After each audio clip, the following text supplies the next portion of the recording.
Hello, അസ്സലാമലൈക്കും. അപ്പൊ മക്കളെ, നമ്മൾ കുറെ ആയില്ലേ ഒരു വീഡിയോ ഒക്കെ പോസ്റ്റ് ചെയ്തിട്ട്.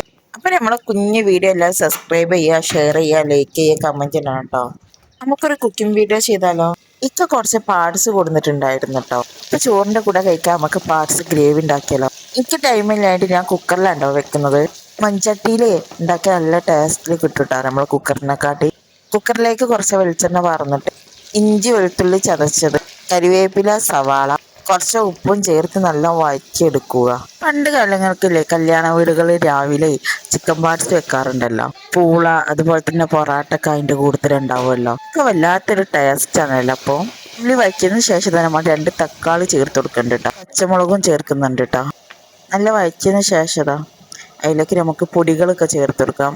മുളകും പൊടി, മഞ്ഞൾപ്പൊടി, മല്ലിപ്പൊടി, ഗരം മസാലപ്പൊടി, കുരുമുളക് പൊടി. ഇത്തിരി പുളിക്കും വേണ്ടിയിട്ടാണ് നമ്മൾ ചെറുനാരങ്ങ ചേർത്ത് കൊടുക്കുന്നത്. അപ്പോൾ മക്കളെ, ആ മസാല ഒക്കെ നല്ല വഴറ്റിയെടുക്കണം കേട്ടോ. ആ പച്ച മണമൊക്കെ പോയിട്ട് നല്ലൊരു മസാലേൻ്റെ മണം ഇങ്ങനെ വരുമ്പേ ആ പാർട്സ് അങ്ങോട്ട് ചേർത്തുകൊണ്ട് കൊടുക്കണം കേട്ടോ. ഞാൻ കയ്യിൽ ഫോൺ വെച്ചിട്ടുണ്ടോ വീഡിയോസൊക്കെ എടുക്കുന്നത്. അപ്പോൾ അതിൻ്റെതായ ബുദ്ധിമുട്ടും കാര്യങ്ങളൊക്കെ വരുന്നുണ്ട് കേട്ടോ. എനിക്ക് നല്ല മിക്സാക്കി ഇളക്കി കൊടുത്തിട്ട് ഒരു വിസിലുണ്ട് വന്നോട്ടെ കേട്ടോ. അപ്പോൾ നമ്മൾ ചീഞ്ചട്ടിയിലേക്ക് കുറച്ച് വെളിച്ചെണ്ണ പാർന്ന് അതിലേക്ക് പെരുംജീരകം, കാശ്മീരി മുളക് പൊടി ഇട്ട് ഒന്ന് മൂപ്പിച്ചെടുക്കണം കേട്ടോ. ചട്ടിയിലേക്ക് ഒഴിക്കുന്നത് എനിക്ക് വീഡിയോ എടുക്കാൻ പറ്റിയില്ല കേട്ടോ.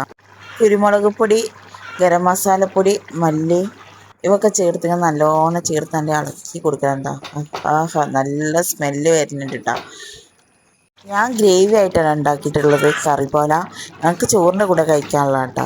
നിങ്ങൾ ഉണ്ടാക്കുമ്പോൾ വെള്ളം ഇല്ലാതെ ഉണ്ടാക്കി വെക്കേണ്ടി കേട്ടോ. എൻ്റെ അഭിപ്രായങ്ങൾ പറയണേ.